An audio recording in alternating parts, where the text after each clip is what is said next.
તો અગ્નિકાંડમાં 28મી જૂને રિપોર્ટ આપવા હાઈકોર્ટનો આદેશ. સરકારે રિપોર્ટ માટે 2 મહિનાનો સમય માંગ્યો હતો. ગુજરાત હાઈકોર્ટે સરકારની માંગ ગ્રાહ્ય ન રાખીને હાઈકોર્ટે રાજકોટ મહાનગરપાલિકા કમિશનરની ઝાટકણી કાઢી. રાજકોટ મહાનગરપાલિકા કમિશનર સત્તા પર હતા તો ભૂલ કેમ? રાજકોટ મનપા કમિશનર વિગતવાર રિપોર્ટ સોંપે.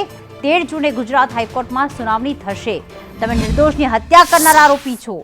હાઈકોર્ટે સાથે એ પણ કહ્યું કે રાજકોટ કમિશનરે સસ્પેન્ડ કેમ ન કર્યા? જીવ સાથે રમત રમીને બદલી શરમ આવવી જોઈએ. રાજકોટ મનપા સામે હાઈકોર્ટનું અવલોકન. મનપાને જાણતી જ હતી કે ગેમ ઝોન એ ગેરકાયદેસર છે, તેમ છતાં કોઈ પગલાં લીધા નહીં. સાથે એ પણ કહ્યું હતું કે આગ લાગવાની મહાનગરપાલિકા શું રાહ જોવાતી હતી?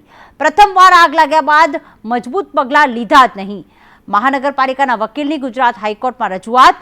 ગેમ ઝોન ગેરકાયદેસર હોવા અંગે નોટિસ આપી હતી તેવો આરએમસીના વકીલે ખુલાસો આપ્યો. આરએમસીના વકીલે એવું પણ કહ્યું કે ફાયર એનઓસી ન હોવા અંગે સમિતિની રચના કરવામાં આવી છે. 1 વર્ષમાં મહાનગરપાલિકા કમિશનરે શું કર્યું તેવું હાઈકોર્ટે પૂછ્યું અને એ પણ કહ્યું કે જો કામ કર્યું હોત તો નિર્દોષોના જીવ ન ગયા હોત. હાઈકોર્ટમાં અરજદારના વકીલની રજૂઆત. જવાબદાર અધિકારીઓ સામે હત્યાનો ચાર્જ લગાવવામાં આવે. રાજ્ય સરકારે હાઈકોર્ટમાં એફિડેવિટ ફાઇલ કર્યું. ગુજરાત હાઈકોર્ટે રાજ્ય સરકારની ઝાટકણી કાઢી છે અને કહ્યું છે કે જો કાર્યવાહી કરી હોત તો અગ્નિકાંડ થયો જ ન હોત.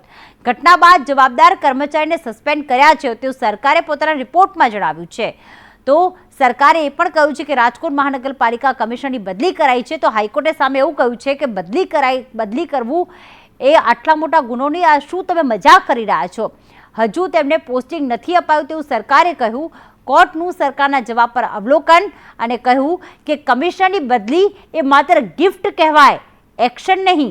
હાઈકોર્ટે એ પણ કહ્યું કે હજી કોઈ ઘટનાની રાહ જોવાઈ રહી છે.